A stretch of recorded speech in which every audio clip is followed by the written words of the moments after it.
Perfecto. Em, Hola a todos, hola a toda la comunidad de emprendedores de Endeavor y demás instituciones. Estamos muy contentos de ser anfitriones de una actividad que queremos repetir de forma mensual, que es este Twitter chat. Y en este caso tenemos a Rodrigo Aramburu, quien es un peruano que está emprendiendo fuera del Perú, Blazing, y ya nos va a contar en unos minutos de qué se trata su emprendimiento y vamos a estar abiertos a todas las preguntas que tengan al respecto. Pero antes de empezar la conversación con Rodrigo, quiero contarles, para los que no conocen, y a forma de evangelización, siempre es importante repetir el mensaje, qué es Endeavor Perú y un poco qué es lo que buscamos aquí en el Perú. Les cuento un poco sobre Endeavor primero. Endeavor es una organización global sin fines de lucro con con la misión, con el objetivo de acelerar el emprendimiento de alto impacto. ¿Por qué tenemos esta misión tan particular? Porque es una organización que cree que el emprendimiento de alto impacto, es decir, el emprendimiento eh, que genera trabajo, que genera riqueza, que genera valor, que genera influencia, es la forma más eficiente de generar cambio económico, cambio social. Entonces, somos muy creyentes en que el emprendimiento es motor de cambio en los países. eh, y entonces Endeavor fue una organización ideada para apoyar, acelerar a este tipo de emprendedores.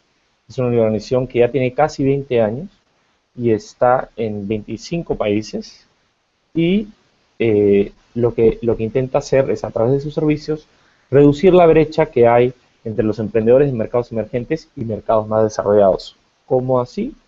No solo es una brecha económica, sino una brecha de talento, de conocimiento, de mentores. Entonces, es una organización que busca proveer a sus emprendedores mentores para tomar mejores decisiones, puentes para conseguir financiamiento y, por último, atraer talento a estas organizaciones.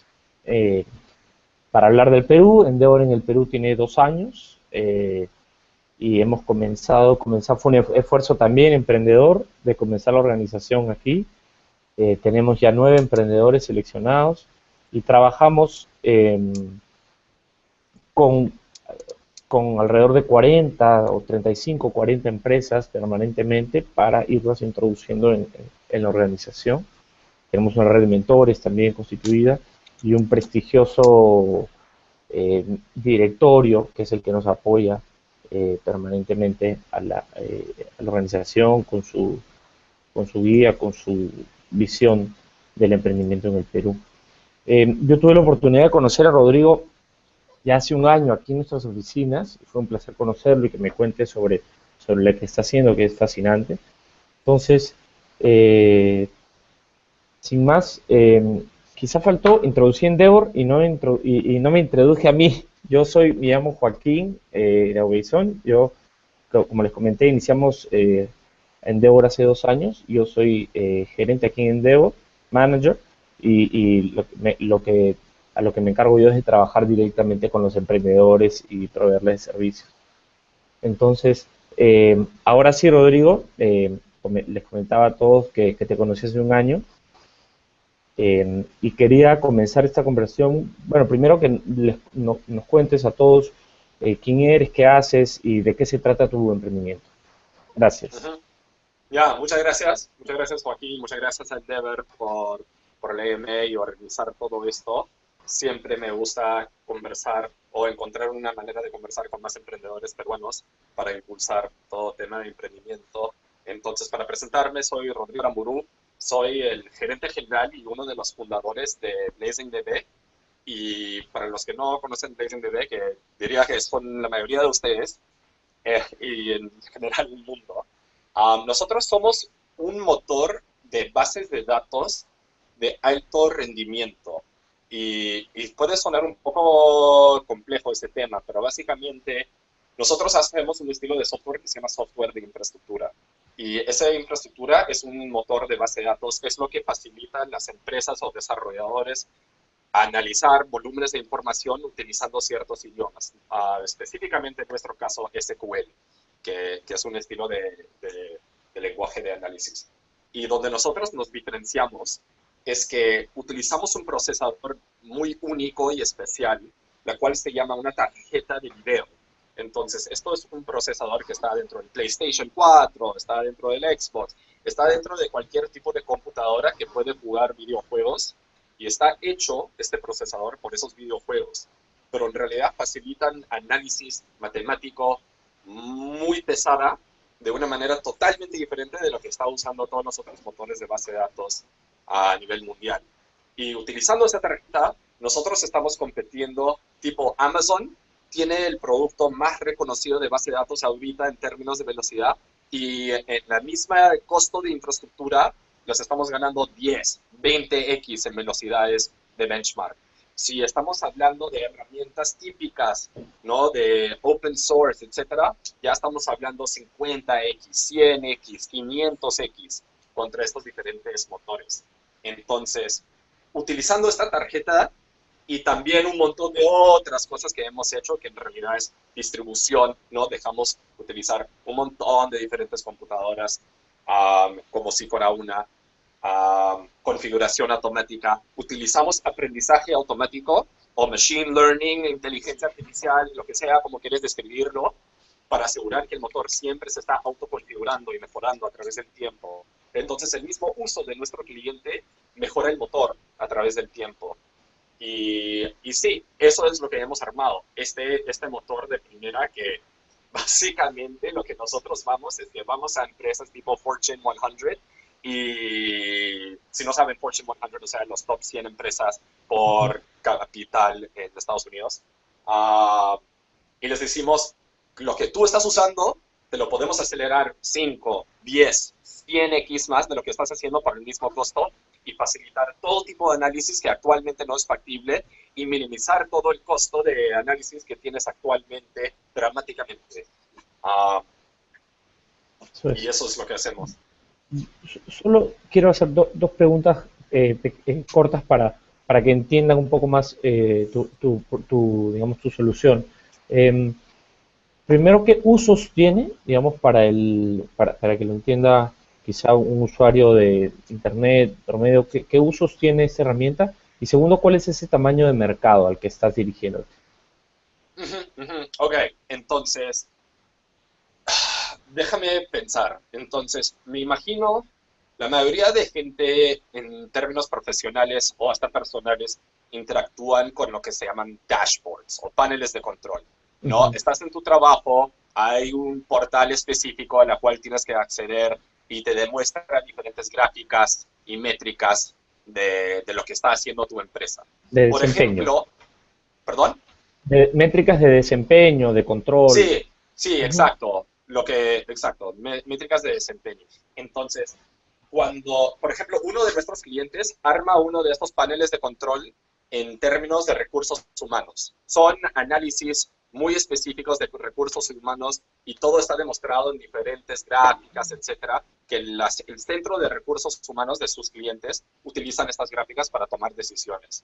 Ese motor actualmente utiliza Amazon Redshift, que es el producto que estaba comentando, el producto de Amazon, sumamente conocida. Y el costo es muy alto para ellos y la velocidad es muy lenta. Es decir, cada vez que interactúas con este panel de control son 5, 10, 30 segundos para que se cargue. Y cuando estás hablando de uso de tus clientes, pierdes un montón de uso si la gente está esperando mucho. Hay todo tipo de análisis en la web que te puede describir exactamente la situación que comento, pero imagínate cada vez que interactúes con una aplicación y tienes que esperarte casi un minuto para que te respondan. Es pesado.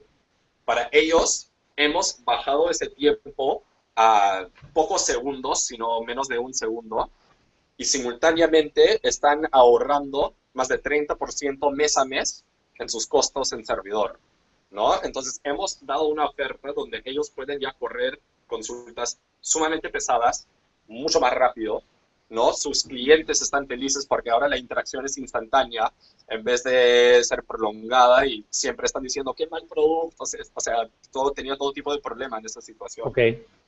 Y pagan menos.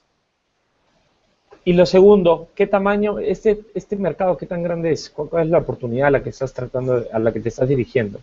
Sí, entonces hay varias diferentes maneras de tratar de pensar en esto. Entonces, uno, o sea, el más macro, es el mercado de bases de datos a Ok, nivel mundial, que son más de 50.000 millones de dólares anuales. ok, Oracle, por ejemplo, vende 30.000 millones de dólares al año en bases de datos. Microsoft vende 7.000 millones de dólares en bases de datos. Entonces, hay un conocimiento de bases de datos como un mercado gigantesco.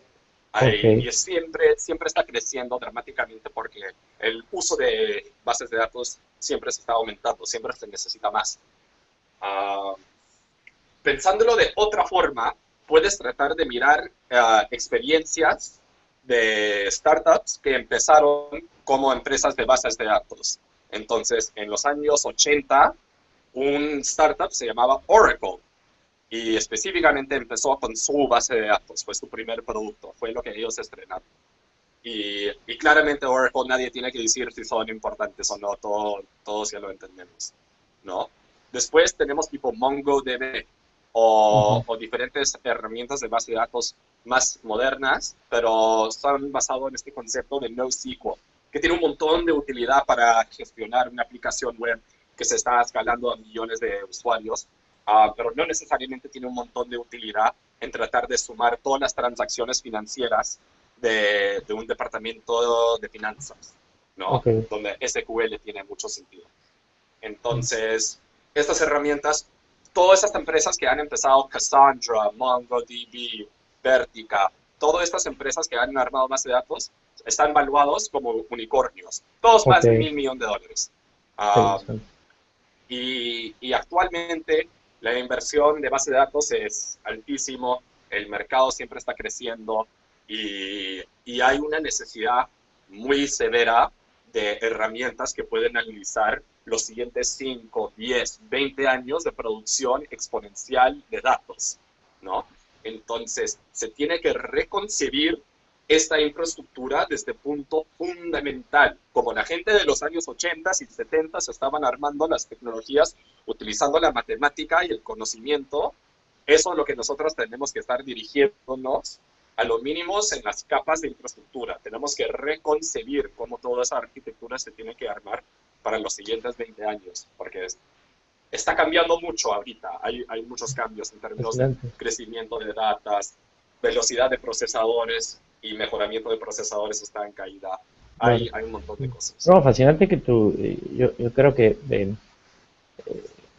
al momento de emprender es importante, uno, claro, tratar de darle forma, dimensionar el tamaño de esa oportunidad, y segundo, saber que tu emprendimiento está sumado a estas macro tendencias, ¿no? O sea, estás como subiéndote al coche de las macro tendencias, ¿no? Y navegándolas, ¿no? Y entiendo que Blazing se sube, pretende solucionar uno de estos desafíos, ¿no? De datos y infraestructura de datos.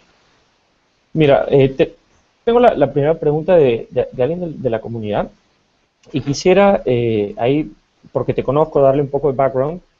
Tú emprendiste en el Perú, ¿no? Tenías una empresa de servicios, una empresa que en términos relativos a la que estás ahora formando era más tradicional. Y bueno, te montaste a Blazing y rápidamente al montar Blazing te fuiste del Perú. Entonces, la pregunta es, ¿por qué decidiste crear Blazing fuera del Perú? Porque si bien la concepción de la idea fue aquí inicialmente, ¿qué te empujó a irte fuera y ejecutar el proyecto allá? Hay varias razones, ¿no? Es una realidad donde nosotros nos estamos haciendo muchas preguntas y analizándonos, pero la primera y la más puntual es que entramos a una aceleradora en Estados Unidos. Ya, Entonces, yo me mudé de Perú de frente a Colorado, que nunca había visitado en mi vida, a estar parte de esta aceleradora que se llama Techstars. Para los que no conocen Techstars, por favor, averíguenlo, es muy interesante, es una aceleradora de primera. Nosotros aplicamos para Techstars específicamente solo porque estaba en los top 5 de la lista de Forbes cuando estuvimos analizando aceleradoras. Y eso fue punto uno, ¿no? Tuvimos que venir uno para esto. De otra parte, parte, nuestra clientela definitivamente existe dentro de los Estados Unidos. Nosotros estuvimos por más de un año tratando de crear oportunidades pilotos de la tecnología de Blazing, porque Blazing por sí lo hemos tenido como proyecto y era proyecto original de esa empresa de servicios que nosotros empezamos dentro del Perú Ujú. uh, por más de 2 años. Entonces, ya estuvimos tratando de sacarlo adelante y en términos de clientes, o sea, es un tema muy difícil tratar de convencer a la gente utilizar una tecnología súper vanguardia en cualquier parte del mundo. Y, y definitivamente yo diría que en el Perú se parecía más difícil aún porque no se estaban encontrando con los volúmenes de información que se está encontrando acá. Es decir, yo puedo encontrar startups que manejan terabytes, mientras pocas empresas muy grandes en el Perú están gestionando terabytes de información. Ujú. Puedo encontrar petabytes en las empresas más grandes. Y nosotros somos muy atractivos cuando estamos hablando de volúmenes más y más agresivos o masivos. Petabytes es el siguiente nivel a tera, ¿no? Porque creo que yo me quedé Sí, en tera. sí. Petabytes son 1000 terabytes. Claro, Y literal. ahora la mayoría de empresas grandes están llegando a realidades petabytes y necesitan herramientas que pueden escalar Procesar a esa, petabytes. esa data. Entonces, mercado fue 2, inversión fue 3. Por decir que inversión en Perú sí es muy bueno. Nosotros, por ejemplo, hemos recibido más de mitad de nuestro capital. No hemos levantado mucho, ¿no? Porque somos pre-revenue, pero somos, o sea, antes de ingresos. Ok. Pero levantamos alrededor de $500,000 y mitad de eso vino del Perú.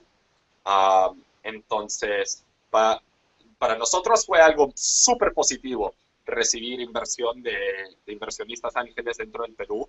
Es más, o sea, lo tomamos casi como un deseo personal de tratar de ayudar o crear oportunidades ejemplares para inversión, pero simultáneamente porque hemos recibido muchísima ayuda, son inversionistas de primera, muchos tienen un montón de información. Yo les llamo varias veces preguntando ciertas ideas, especialmente las locas, Claro. um, porque necesitas a alguien decirte, no, qué mala idea a veces. Um, pero, pero sí, Rodrigo, sí. me preguntan, tengo una segunda pregunta, me preguntan, aunque en parte has de tu respuesta, me preguntan por las limitaciones para emprender en el Perú y bueno, tú has hablado que las razones que te limitaron a emprender en el Perú fueron más estratégicas, ¿no? Por términos de base de clientes, en términos bueno, de una aceleradora que te brindó los recursos. ¿Entiendes encuentras alguna otra limitación dentro del Perú que quizá te haya empujado a irte fuera? Bueno, Y quizá te doy como hints, o sea, quizá fue escasez de talento o escasez de tecnología, no lo sé, ahí te sugiero algunas cosas que comúnmente escucho. ajá, no, está muy bien. Justo quería tocar sobre ese tema de talento y que nosotros pensábamos exactamente eso a tomar la decisión y terminamos abriendo una oportunidad, o sea, dos oportunidades de trabajo ah, dentro del Perú. Y, y la verdad es que los postulantes que recibimos fueron de primera. No recibimos un montón, pero muchísimas que nosotros recibimos, nos quedamos muy impresionados con la gente que estaba buscando empleo dentro de nuestra organización. Ahora, en términos de talento, nuestros requerimientos diría que eran las más pesadas que vi en todas las otras oportunidades de trabajo en la misma página.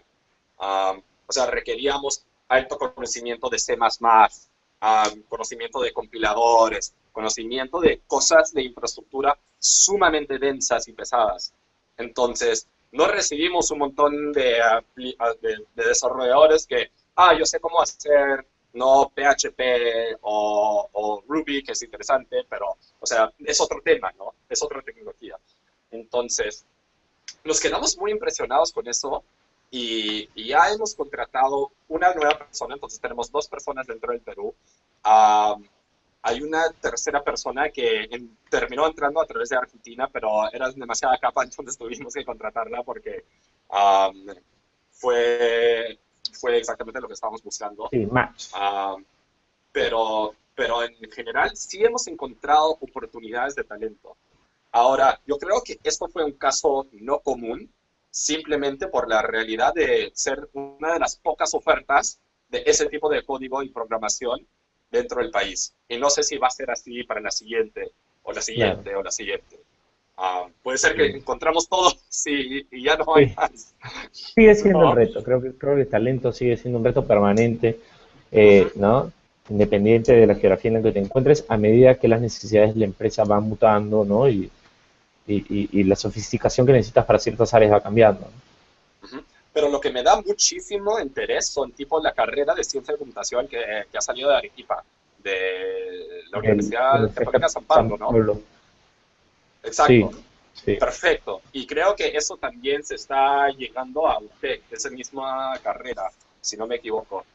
Am, Rodrigo, ujú, yo sé que has tocado sobre el tema de levantamiento de capital y tengo ujú, una pregunta aquí de Greg Mitchell, desde Twitter, ajá. que nos pregunta, cuando buscaste capital, ¿cuál fue tu primera opción? Am, la primera opción que utilizamos fue Friends and Family. ¿Ya? Fue un tío, en realidad, que nosotros estuvimos haciendo algo y tuvimos la buena suerte de tener un tío que se interesaba por lo que estábamos haciendo y quería invertir en nosotros, más que en cualquier idea. Es más, Blazing the Idea como idea no existía, era parte de Simply en ese momento, Claro. más. Simple, Ah, para que entiendan, es tu emprendimiento inicial, ¿no? Sí, nosotros básicamente hicimos una consultora, disculpa, Simply era una consultora que se Sí, dedicaba a modelamiento matemático, visualización de datos, todo tipo de cosas para el rubro corporativo. creo que es importante también contarles eh, cómo qué estudiaste, cómo terminaste en el mundo de la data y de la base de datos y de la infraestructura de información. Porque Ujú, tu ujú, ujú. formación es bien específica a eso, ¿cierto? No O, tanto, o- es mi o la de oficio más. o la Mi de tu hermano. oficio era, sí, bueno, no, no, no, nosotros somos, mira, mi hermano es mi gerente tecnológico y él estudió economía y derechos de Ah, mujeres. ya, ok. Entonces,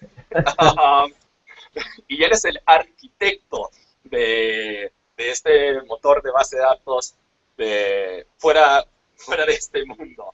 Yo soy economista, me enfoqué mucho en literatura, pero lo terminé como matemático. Entonces Ok. ahí sí saqué varias cosas de matemática. Pero por oficio, los dos hemos sido desarrolladores desde el primer día.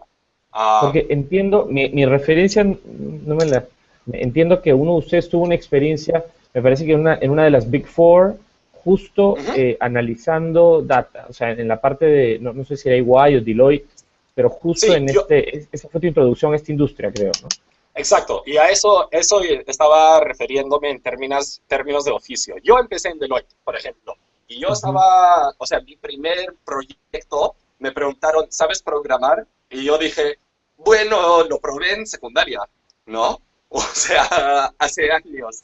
Y ya, pues a programar. Entonces me compré un libro y era a través de VBA, que es un estilo de código que existe detrás de Excel, para los que no saben, y es poderosísimo para muchísima gente. O sea, si interactúas con Excel día a día, saber cómo hacer esta cosa, a mí me cambió la vida. Es la razón por la VBA, cual. ¿sí? VBA, Visual Basic. Visual Basic. Sí, sí, claro. Exacto. Sí, También sí, sí. de la época de mi secundaria. Oye, Rodrigo, y para volver al tema de emprendimiento, perdón, de Uh -huh, financiamiento, uh -huh, y siguiendo la línea de la pregunta de Greg, hablaste que comenzaste con Friends and Family, uh -huh. ¿seguiste el mismo camino de Friends and Family? ¿Pasaste a algo más?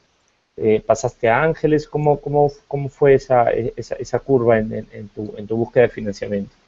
Entonces, en realidad empezamos totalmente sobre una metodología de bootstrap. Nosotros auspiciábamos todo el desarrollo de BlazingDB a través de proyectos que teníamos con nuestra consultora. O sea, Ok, cualquier ganancia que nosotros sacábamos de la consultora iba de frente a a las Blazing. necesidades de BlazingDB. Hicimos eso por un año en realidad. A partir de eso, ya cuando teníamos un producto que se estaba poniendo más y más interesante y teníamos ciertas métricas que nos estaba sacando de vueltas, nosotros ya abrimos conversaciones iniciales con ángeles, con potenciales ángeles. Ujú. Y eran conversaciones, o sea, muy tipo, ¿quiénes son? ¿Cuál Muy es la graciosas. estrategia? Sí, no era un pitch, ¿no? Era, hay que conversar y ver qué te parece, etcétera, etcétera, etcétera. Um, y después de hacer varias de esas, empecé a encontrar inversionistas que creían más y más en nosotros. Hasta que ya hubo unos inversionistas, específicamente los de Angel Ventures Perú, que nos conocieron y en pocas reuniones dijeron, queremos ver cómo apoyar a esto. O sea, esto es una muy buena idea, hay que ver qué vamos a hacer. Y eso en conjunto con entrar a Techstars, recibimos financiamiento de Techstars y de esta red de ángeles de Angel Ventures Perú. Y, Um, y quisiera para comentar algo sobre esa experiencia en específico, tengo una pregunta de Francisco Villalobos, que uh -huh, pregunta, ¿cómo te preparaste para sentarte frente al primer inversionista? Y yo, de alguna manera, refino la pregunta y, claro, tu primer inversionista es tu Friends and Family y presumo que no hubo mucha sofisticación en tu pitch, pero refinando la pregunta, ¿cómo te preparaste para sentarte frente al primer inversionista institucional o a un inversionista, digamos, que requiere, que trabaja con más sofisticación? ¿Cómo te preparaste o cómo fue este proceso? ajá, entonces, yo lo he hecho de varias formas. Pero el primero, en realidad, yo diría que fue totalmente sin pensar, en Ok, realidad. Entonces, esto es la situación en la cual yo me encontraba. Yo ya estaba todos los días vendiendo a mi empresa Simply. Entonces, claro, yo me encontraba todo tipo de reuniones todos los días vendiendo lo que nosotros podíamos hacer. Y una de esas cosas que podíamos hacer es BlazingDB. Entonces, cuando yo me reuní con un potencial inversionista, yo ya había básicamente dado un pitch varias diferentes veces.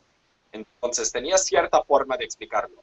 Esa forma de explicarlo era muy mala. Es decir, ok, muy poca gente entendía lo que yo estaba haciendo por mucho tiempo. La mayoría de la gente lo que me decían es que suena que estás haciendo algo mágico, pero no lo entiendo. Entonces, chao, ¿no? claro. Y algunos de ellos, o sea, sí se interesaron por nosotros. Pero lo que yo recomiendo, porque también después de eso, en otra ronda, por ejemplo, lo he hecho súper formal, con todo un pitch y toda una cosa. Um, lo que yo recomiendo generalmente es tratar de conocer a inversionistas antes de que puedes pitcharlo bien. O sea, tener una manera de pitcharlo, pero trate de encontrar inversionistas cercanos, ¿no? O si son de tu red, o son de tu zona, o tu ecosistema. Esta gente siempre está tratando de encontrar emprendedores. Es deal flow. Es su chamba tomar un café muchas Claro. veces para conocerte. Y si tú puedes conocer a alguien cuando ya, o sea, si puedes conocerlos, presentarte como profesional, que entiendes tu problema que estás tratando de resolver y entiendes cuál es tu producto, cómo puedes resolver dicho problema. Ellos te van a hacer todas las preguntas y tienes que empezar en algún lado, ¿no? Las primeras te van a salir mal. Entonces, espera, o sea, ten ese concepto en mente, entonces, que tu primero no sea, o sea, el don que quieres conversar, ¿no? Pero tienes que lanzarte nomás. Y lo más importante es aparecer profesional, Claro. porque tú como emprendedor eres más importante que la idea que estás vendiendo. Y entiendo en este proceso que hay una curva de aprendizaje, ¿no? Entiendo que tu Ujú, pitch de hace 6 meses no es el mismo que de hoy y vas recogiendo insights y feedback de los distintos, ¿no? Inversionistas con los que vas teniendo exposición, ¿no? ujú. Entonces también ir tomando en cuenta que el proceso de financiamiento en sí también tiene pues una curva de aprendizaje, ¿no? Ujú. Y ellos, esos mismos inversionistas, van a tener su propia curva de aprendiendo sobre tu emprendimiento. Entonces, enviar un estilo de correo una vez al mes a todos los inversionistas con los cuales tienes su correo electrónico, les encanta eso. Muchísimos los van a leer. Es más, a través de ese correo he recibido otro correo que dice, tal y tal me ha dicho invertir a través de mi fondo en tu empresa, vamos a iniciar la transferencia. Y yo, o sea, mi inversión por un correo, o sea, la mejor venta de mi vida. Sí, Buenísima onda, buenísimo inversionista, todo increíble, pero o sea, ese mismo correo, solo teniendo una conversación perpetua, constante con inversionistas, eso es importantísimo. Y por eso digo, claro, conócelos para que se hacen conocidos y trata de encontrar los que son tus amigos. claro. Entiendo, entiendo. Cerramos, bueno, quizá volvamos más adelante al tema del financiamiento. Tengo algunas, porque bueno, es transversal a tu negocio, es un proceso continuo y clave para tu crecimiento. Tengo ahora una pregunta de Martín Beas Núñez, de Twitter, que pregunta, ¿cuáles han sido los retos más importantes a los que te has enfrentado a la hora de emprender y cómo los resolviste? Quizá, nuevamente yo aquí refinando las preguntas, ¿por qué no nos comentas de quizá los dos retos más importantes que has tenido y cómo hiciste para resolver, para enfrentar cada reto? Ujú, ujú. Entonces, tengo dos. Una va a ser, ya, ok. La primera fue financiamiento. Ujú, Entonces, saliendo de Techstars, Techstars te vende, tiene mucho sentido por estadística, etcétera, pero te vende muchísimo tienes un micrófono saliendo de Demo Day, que es el punto final de Techstars, es como la graduación. Y hay muchísimos inversionistas que van a verlo y hay un video de primera calidad con la cual puedes ir a venderte a otros fondos, etcétera. Entonces te dicen, o te venden, mejor dicho, en tratar de levantar capital justo saliendo de Techstars. Y, y nosotros no estuvimos listos en ese momento levantar capital. A lo mínimo, no el tipo de capital que estábamos buscando, al precio lo estábamos buscando, ¿no? Entonces, eso básicamente nos encontramos con el deseo de levantar casi $1 millón y levantar dieces de miles de dólares.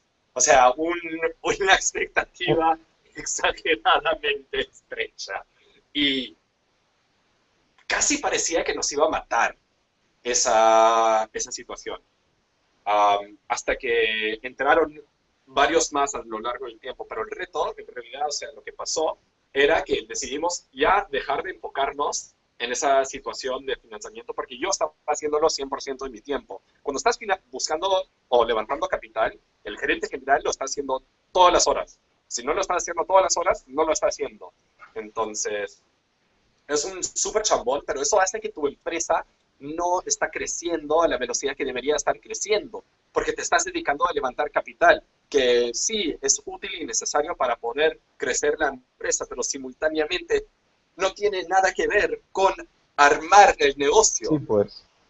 Entonces, te pierdes toda esa realidad. Entonces, lo que yo y mis socios dijimos era cuando habíamos levantado algo de capital, no mucho, dijimos, ya, ¿sabes qué? Tenemos X meses para poder sobrevivir, vamos a meterlo al 100% con ventas y ver qué podemos hacer si le metemos 100% con ventas.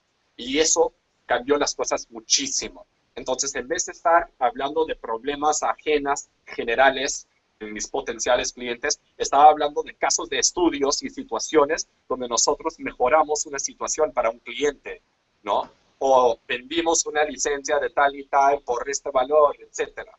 Entonces tienes que literalmente solo ponerte a armar el negocio, a armar o sea, el producto, a resolver el problema. Y en buscando fondos o capital antes de que estuvimos listos, nos costó muchísimo. Yo creo que estaríamos aún, o sea, por unos 2 o 3 meses más allá si solo hubiéramos enfocados, nos hubiéramos enfocado en el producto. Eso fue un reto y fue muy pesado porque esa fue un punto muy existencial de la empresa, ¿no? La Sí, segunda, solo para comentar ahí, quizá para uh -huh, apreciar lo que dices, creo que es un ajedrez esto entre levantar capital y dedicarte al negocio, porque por un lado tienes que dedicarte al negocio y tener esos hitos, ¿no? Esos hitos, esos logros, ese cliente nuevo que has conseguido, o ese nuevo desarrollo de producto, o un nuevo contrato, una nueva licencia, una nueva tecnología, una nueva patente, en fin, todos los hitos del negocio. Pero por otro lado, uno, la caja se va gastando y no es, o sea, para levantar capital siempre hay que tener meses de buffer, ¿no? O sea, no es un buen momento llegar a fundraising cuando no tienes caja, sino tienes que ir manejando las dos cosas en paralelo, ¿no? De la experiencia que hemos tenido aquí con emprendedores, eh, ven el levantamiento de capital como un proceso continuo, ¿no? O sea, dedicarse al negocio, dedicarse a construirlo y tener mínimo contacto con inversionistas permanente, ¿no? Así no tengas la necesidad inmediata, pero tú comentabas, la relación se va generando, la empatía se va generando y el conocimiento entre inversionista y empresa, ¿no? Y emprendedor. Sí, sí, sí, y siempre tener ese contacto permanente. Y sobre lo que te estás refiriendo sobre la caja, hay un inversionista conocido en Estados Unidos que se llama Brad Feld de Foundry Group, y lo que él dice es que como gerente general, tu chamba principal, tu trabajo principal, primordial, lo esencial, es que no se quedan sin dinero. Todo lo demás es irrelevante. Si tú siempre puedes garantizar que hay suficiente plata para pagar a todo el mundo, a lo mínimo lo que habías acordado, uh, eso es lo principal, el principal objetivo. Pero, entonces, como dices, hay esa presión de levantar capital, pero esa presión de levantar capital te va a distraer de armar un buen negocio. Uh, entonces, tienes que ver cómo manejar las dos. Así es. ¿Y ibas a comentar un segundo reto? ¿Tenías algo Ah, en mente? sí, sí, sí, sí, sí. Entonces, yo tuve una situación un poco puntual, pero todo el mundo va a estar gestionando este tema, que es, o sea, relaciones de cofundadores. Ah, Ok, la eso es muy relación de importante. sí, la relación de un cofundador es más, o sea, la mayoría de razones por la cual una empresa o un startup quiebra o termina es porque hubo un problema fundamental con la relación de los cofundadores. Ah, porque es dificilísimo mantener esta relación. Están trabajando como locos, en realidades estresadas, se ven más de lo que deberían de verse, incluso más de lo que ellos están viendo su familia por varios largos tiempos. Um, y en mi situación, mi familia es mi cofundador. Entonces, eso aumentaba la complejidad para nosotros en cierto sentido, porque hubo 30 años de, Detrás. no sé, exacto, no, De no historias, sé, de vivencias, exacto, ¿no? Positivas y negativas, poderes sobre el sí, otro que no así se es, deberían de tener en relaciones profesionales. así es. Entonces, um, para nosotros fue un momento difícil pasar por Techstars, porque es un poco como un pressure cooker, una Sí, olla de son una olla presión. de presión, una olla de presión. Exacto, una olla de presión.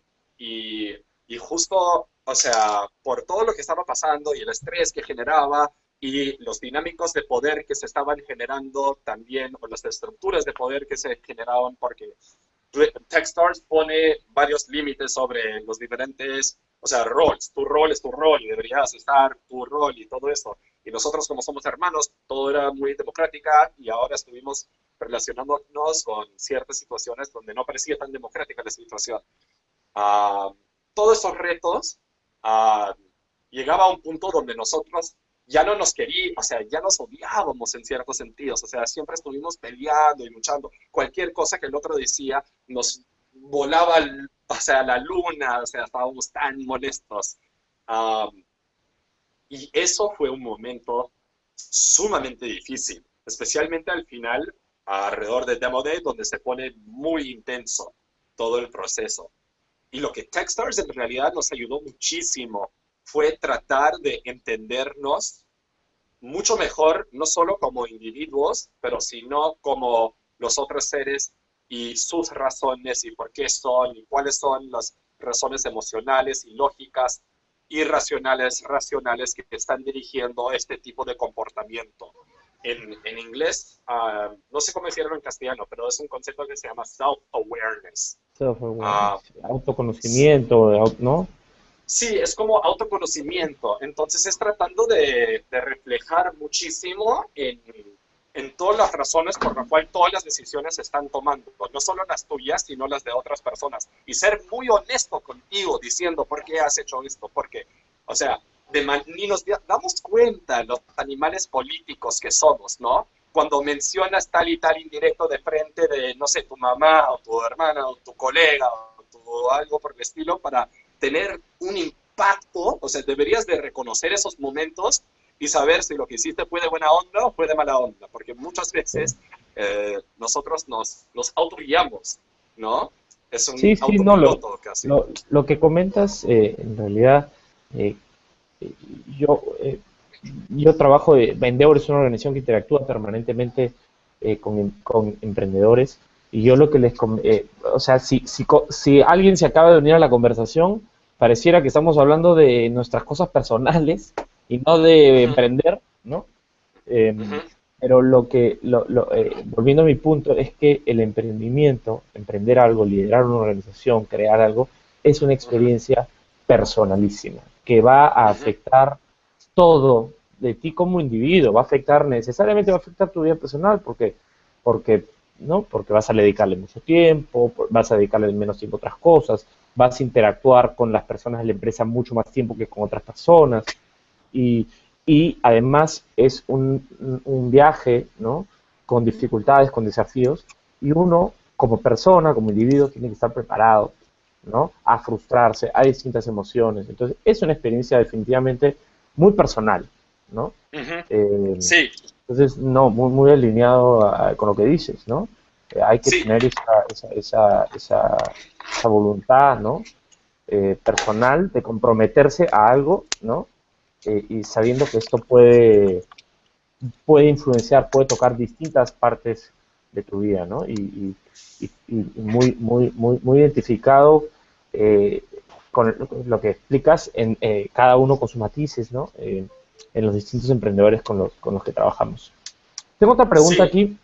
Sí, si quieres comentar algo al respecto. Sí, solo un poquito, ¿no? Sí. Ese tema personal, yo me doy cuenta que ese tema personal o aceptando ese componente personal es lo que le falta a la mayoría de jóvenes emprendedores. O sea, y nos pasa a todos, incluso yo. Ujú. Yo no me daba cuenta de qué tanto tenía que comandar o mandar ese componente emocional a empezar esto. Entonces, lo más rápido que te das cuenta de eso, creo que lo más rápido que puedes crecer, porque tienes que básicamente crecer como persona un montón para poder hacer esto bien. Y creo que es posible que self-awareness, ese concepto, es Muy importante en importante. eso. Sí, sí. Excelente. Ya que has hablado de tu experiencia en Techstars, tengo una pregunta aquí de Angel Ventures Perú. ¿Qué sugerencias les darías a los inversionistas peruanos tomando como referencia tu experiencia en Techstars? Hmm. ¿Qué Ah, aprendizajes de Techstars que puedas, más allá de lo que has comentado, que puedas transmitir a los inversionistas peruanos, sí, emprendedores? sí, sí, estoy tratando de pensar. Um, Techstars, definitivamente algo, entonces Techstars recibe un montón de apoyo. Y, De- y quizá te ayudo, dijiste que Techstars es como una olla de presión. ¿A qué te referías Ujú, con eso? Quizá eso nos puede ayudar a entender mejor la respuesta. ujú, ujú. Un segundo que estoy, perdóname, que estoy cambiando todo, pero estoy tratando de enchufar mi celular, que es donde estoy haciendo esta llamada. Está Se bien, está no te poniendo. preocupes. Pero, entonces, no sé si la olla de presión es lo que debería hacer los Lo más importante. inversionistas. O sea, lo que yo creo que a mí me ayudó muchísimo es que Techstars, por ejemplo, está basado o fundado parcialmente por un fondo de inversión que se llama Foundry Group, era la que estaba mencionando anteriormente. Ellos, Ujú, para los que no saben, fueron uno de los primeros inversionistas en Fitbit, en las pulseras de salud, o en MakerBot, en la impresora 3D. súper reconocida y muchas otras. Entonces, lo que ellos dan como impacto importante es el ecosistema y que emprendedores le deben a otros emprendedores ayudarles y guiarles de la mejor manera posible. O sea, es un concepto que en Techstars se dice give first, dar primero, o sea, trata de dar antes de pedir.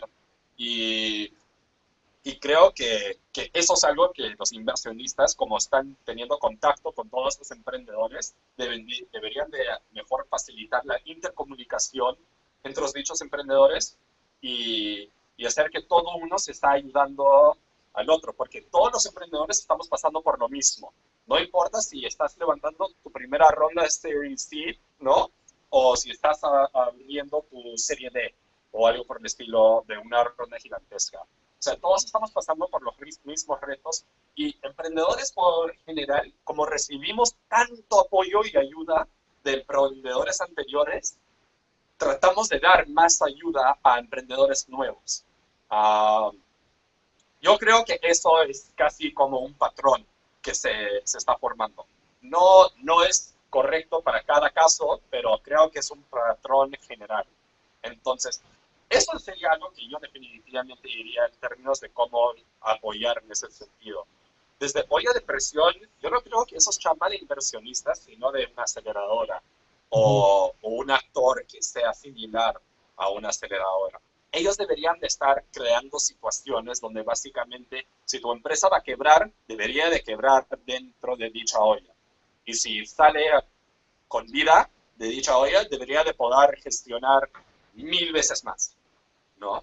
Entonces, tu sugerencia a los inversionistas es generar como este efecto de ecosistema. O de sea, nosotros ecosistema. aún nos falta ecosistema más que nada, diría yo. O sea, hay mucha gente en el Perú que quiere emprender, pero no saben nada de los básicos, o sea, buenas prácticas que son por defecto lo conocido acá en Estados Unidos, ¿no? Hay muy poca intercomunicación entre los emprendedores en, en general, en comparación, yo creo, a lo mínimo, en Estados Unidos. Um, o sea, yo básicamente interactúo con un montón de emprendedores todas las semanas acá por meetups, por diferentes cosas. Y si está hay más y más. No digo que no hay ecosistema. Totalmente lo contrario. Ha crecido un montón. Sí, Pero donde inversionistas pueden ayudar es facilitar estas situaciones, esas oportunidades de ecosistema y de conexión entre emprendedores. Conectar a los emprendedores uno con el otro. Muchos inversionistas me envían un correo diciendo, hey, he conocido a tal emprendedor, creo que se deberían de conocer.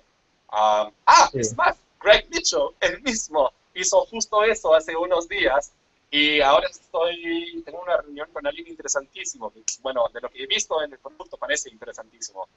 Uh, Sí, entonces, sí. claro. Creo que lo que me... no, mira, yo, Endeavor como organización está Uh -huh, muy alineada con lo que tú dices, ¿no? Endeavor es una uh -huh, organización que cree en los ecosistemas, que cree en las conexiones. Incluso estoy seguro a través del Twitter pueden compartir link a uno de los estudios de ecosistemas que hacemos, que en realidad no es tan complejo, es un estudio de conexiones, ¿no? Es un estudio uh -huh, de emprendedores, cómo se conectan los distintos emprendedores y cómo entre la conexión de emprendedores surgen nuevas empresas, nuevas ideas, entre emprendedores se invierten entre ellos, ¿no? Eh, un emprendedor que te fue mentor tuyo quizás se volvió tu inversionista, ¿no? Porque los emprendedores creen en otros emprendedores, ¿no? E uh -huh, influyen uh en -huh, ellos. Eh, y, y lo que comentas creo que el takeaway que me llevo es que hay que tener ese chip, ¿no? uh -huh, Si participas dentro del ecosistema, tener esa mentalidad abierta, permanente, de hoy día he conversado con Rodrigo, yo creo que una persona eh, puede hacerle sentido o conocerlo, ¿no? Tener este espíritu de colaboración permanentemente prendido, ¿no? Y no necesariamente porque el match es perfecto, sino porque así vas generando ecosistemas, generando conexiones, ¿no? uh -huh, uh -huh. Tengo Exacto. otra pregunta, eh, Rodrigo, de Twitter. ¿Ok? de María Laura Cuya. Me pregunta cómo saber cuál es el inversionista adecuado. Mm, ¿Existe algo como el inversionista adecuado? ¿Cómo saberlo? sí, sí, sí. Entonces, yo escuché una charla de un inversionista una vez que básicamente, estadísticamente, la mayoría de relaciones entre inversionista y fundador son alrededor de 11 años, mientras en Estados Unidos, a lo mínimo, la relación promedia de casados son 7 años.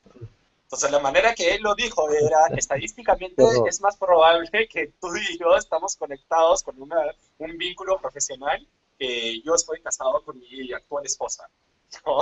Es una situación muy densa, lo que ha básicamente dicho. Entonces, yo creo que la primera pregunta es si te caen bien o no. Porque si tu inversionista y tú no tienen esa química, o sea, esa relación donde se pueden, o sea, se llevan bien hablando de estos temas, sientes la oportunidad de decir cuando has fracasado que has fracasado, porque vas a tener que decirlo. O sea, no hay un emprendimiento donde no vas a ir a un inversionista y decir, puff, esto salió mal, ¿no? Y eso es mucho más difícil que decir, mira qué increíble terminó esta cosa, que también vas a poder decir, entonces no te preocupes, pero eso creo que es lo principal, que tú te llevas muy bien con tu inversionista. Lo No, segundo, ay, perdón. no, no, sí, no, interesante la observación que hace, porque se habla mucho, y comentábamos hace un rato, sobre la relación entre socios, que es una relación muy compleja, y poco se habla de la relación entre emprendedor e inversionista, ¿no? Y interesante lo que estás comentando y haciendo la comparación un tanto terrorífica, como si fuese casi un matrimonio o un inversionista. Exacto, exacto, es una relación exageradamente larga. Ujú. Ah, y sí, claramente hay un patrón. Creo que relaciones tiene un gran impacto sobre emprendimiento en varios sentidos. Pero lo segundo definitivamente sería conocimientos, ¿no? Especialmente si el inversionista, si esos inversionistas tienen experiencia en algo que estás haciendo. Entonces, tipo, yo encontrar inversionistas en motores de bases de datos, especialmente Claro. hace 15 o 20 años, y no actuales, porque actualmente somos competencia, uh, esos son oportunidades muy atractivas. Encontrar gente que ha visto, o sea, el ciclo de vida de tu empresa es claramente ideal, porque ese ciclo de vida es sumamente complejo y va a haber un montón de puntos Sí. difíciles y de falla. Uh,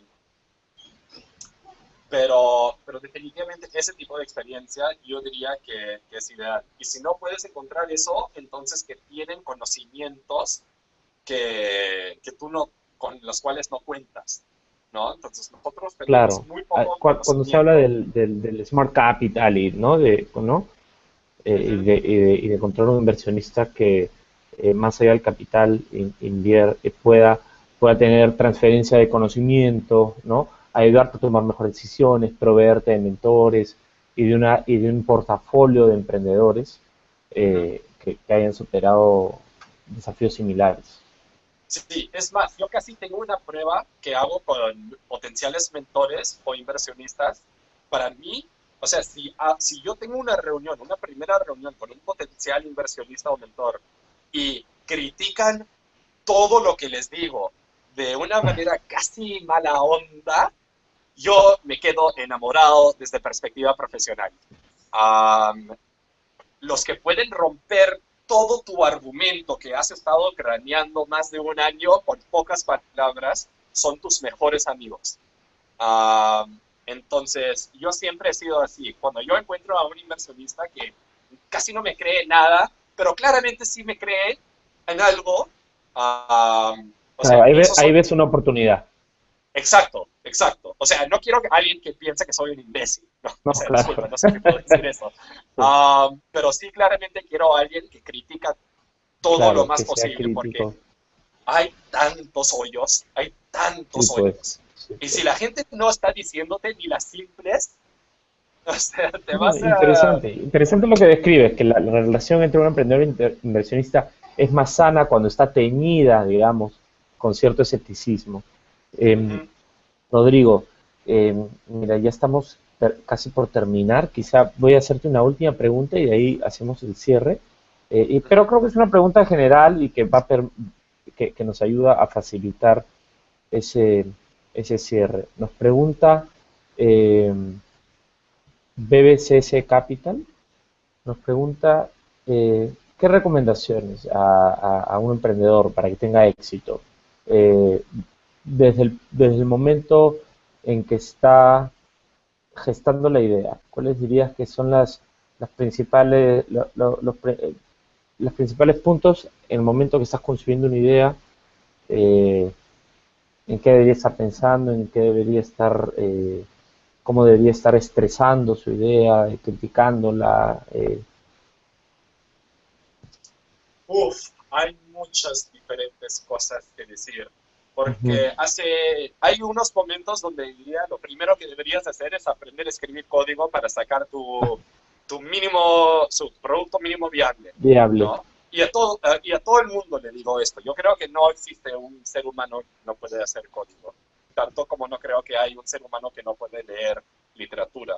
Pero fuera de eso, um, la verdad es bastante como pensar sobre tu problema y el pensar en el problema recomiendo un montón de libros. Hay un montón de libros que existen ahí afuera que te ayudan muchísimo sobre tratar de poner un framework, ¿no? Una estructura de análisis sobre esto. Entonces, el Lean Startup es el más reconocido. Ujú. Hay un libro que viene de Lean Startup, que es casi como el manual de los conceptos teóricos de Lean Startup, pero en un manual de qué hacer, que se llama Running Lean, Running como correr, Running Lean de Ash Moria. Hay otro libro que se llama Startup Owner's Manual de Steve Blank. Entonces, es utilizar estas estructuras y buenas prácticas de tratar de conseguir sobre el problema. Entonces, eso es lo que típicamente recomiendo, pero algo más simple aún es compartir tu idea. Sí, compartirlo. Comparte Así tu es. idea. Compártelo nomás, porque la gente te va a decir si es buena o mala. Y si todo el mundo te dice que es mala, es casi seguro que está muy mala tu idea. Si todo el mundo dice, wow, qué tal plan, tal y tal cosa, buenísimo. Y el intermedio te va a pasar todos los hoyos Y, que tienes Ro- que Rodrigo, ¿y qué cumplir. opinas de la gente que piensa que no se debe compartir una idea porque es privada y porque es secreta y Si tu porque alguien te idea, la va a robar? si alguien puede robar tu idea, entonces alguien te lo va a robar. O al estreno o al año o lo que sea. Tú deberías de tener algo mucho más importante que un concepto de una idea que se puede robar tan fácilmente. Es más, lo más difícil es la ejecución. Así.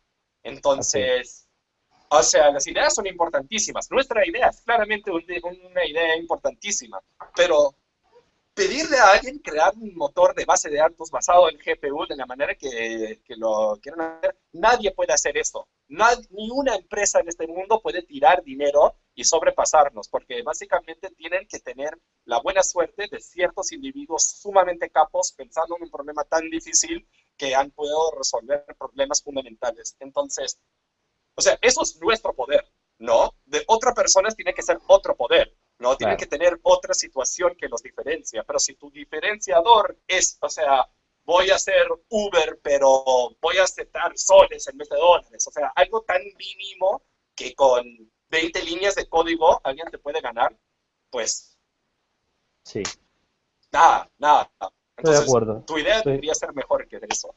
no. Te agradezco por esa última observación, por ese último punto de vista. Mira, te agradezco, Rodrigo. Hemos hablado de bastante, hemos hablado, la hora pasó volando, hemos hablado de financiamiento, de emprendimiento, de cómo emprender es un reto pues, tan personal. Uh Hemos -huh. hablado sobre los distintos roles de inversionistas, aceleradores. La verdad te agradezco, creo que tu aporte ha sido valiosísimo para la comunidad. Creo que los emprendedores son la parte no central de un ecosistema. Los emprendedores tienen que también tener un rol, ¿no? Dedicarle pues el 1% o el tiempo que tengan disponibles a hacer lo que has hecho ahora, que es compartir tu experiencia.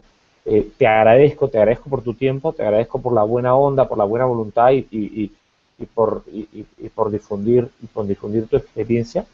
Agradezco también a los tuiteros que estuvieron acompañándonos, a María Laura, a Greg Mitchell, a Angel Ventures, a BS Capital, a Francisco Villalobos, en fin, seguro me olvido de alguno, espero ninguno se resienta, pero nuevamente te agradezco por el tiempo, por la buena onda y por todo lo que nos has compartido. No, muchísimas gracias. Me encanta hacer eventos como esto y tratar de apoyar el ecosistema. Excelente, perfecto, Rodrigo. Entonces Ya, seguimos en contacto. Un abrazo. ya. Abrazo, muchas gracias. Gracias a Entonces, todos. Espero que fue chao. útil. Chao.